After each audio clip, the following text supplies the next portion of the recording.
शीतल की शादी को मात्र 1 साल ही हुए थे, पर परिवार में सभी उसको बहुत प्रेम और आदर देते थे। वो हमेशा ईश्वर का धन्यवाद करती कि उसको इतना अच्छा ससुराल मिला। ससुर जी तो उसको सर आंखों पर रखते, नंदे नंदोई भी खूब इज्जत करते। वैभव के तो कहने ही क्या, वो तो किसी सपनों के राजकुमार से कम नहीं था। शीतल के कुछ बोलने से पहले ही उसकी पसंद की चीज़ उसके सामने होती। घर के काम हो या उसका बेकरी का बिजनेस, वैभव उसका प्रेम से पूरा साथ देता था। सब कुछ इतना अच्छा चल रहा था, शायद ये बात विधाता को रास नहीं आई और शीतल के ससुर की तबीयत कुछ खराब रहने लगी। खाना ठीक से ना पच पाने की वजह से उन्हें कमजोरी रहने लगी। डॉक्टर को दिखाया तो कुछ टेस्ट करवाने के बाद पता चला कि उनका लीवर 80% से अधिक खराब हो चुका है। यदि जीवन बचाना चाहते हैं तो ट्रांसप्लांट ही एक उपाय है। सभी परिवार वाले ये सुनकर सन्न रह गए। शीतल ने डॉक्टर से फौरन कहा, मैं दूंगी अपना लीवर पापा जी को, मुझे उन्हें जल्द से जल्द ठीक देखना है। शीतल की ननद ने कहा, सोच समझ के बोल शीतल, तेरी पूरी जिंदगी पड़ी है, अभी नई शादी हुई है, कोई बच्चा भी नहीं है, तेरे घर वाले क्या सोचेंगे। वैभव तू समझाता क्यों नहीं इसे, मैं करूँगी ये काम।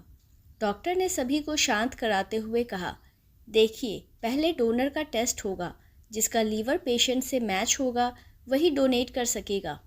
दूसरी बात जो बहुत ज़रूरी है जानना कि हमारे शरीर में मात्र लीवर ही एक ऐसा अंग है जो क्षति होने पर अपने आप अपना पूर्ण रूप ले लेता है।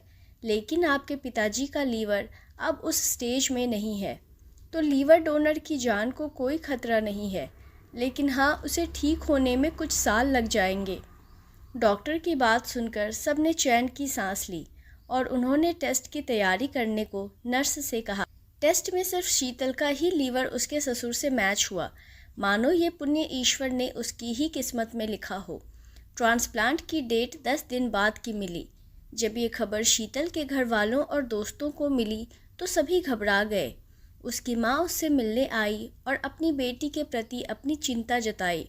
शीतल ने उन्हें आश्वस्त किया कि उसे कुछ नहीं होगा, उसे बस सबकी दुआएं और साथ चाहिए।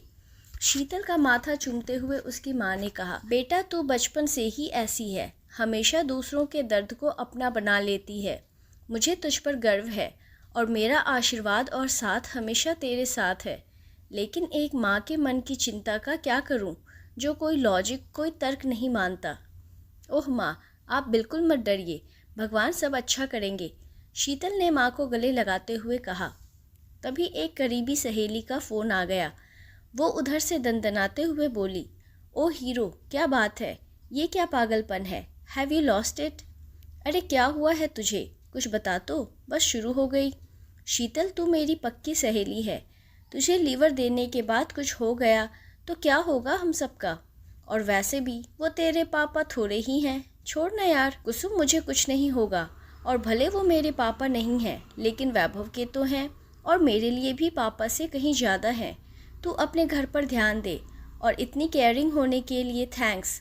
बस दुआ कर मेरे ससुर जी ठीक हो जाएं, बेचारे हॉस्पिटल से घर भी नहीं आ सकते। चल बाय। ओके बाय, लेकिन अपना पूरा ध्यान रखना और दवाई टाइम पर लेना। बाय, कुसुम ने कहा। ट्रांसप्लांट ऑपरेशन का भी दिन आ गया। सबने अपने अपने इष्ट से शीतल और ससुर जी की सलामती के लिए प्रार्थना शुरू कर दी। शीतल को एक बार फिर एहसास हुआ कि वह कितनी किस्मत वाली है। खैर, सब अच्छे से हो गया और धीरे धीरे शीतल और ससुर जी दोनों ठीक होने लगे। ससुर जी को जब पता चला कि शीतल ने उन्हें अपना लीवर दिया है तो वह सिसक सिसक कर रोने लगे।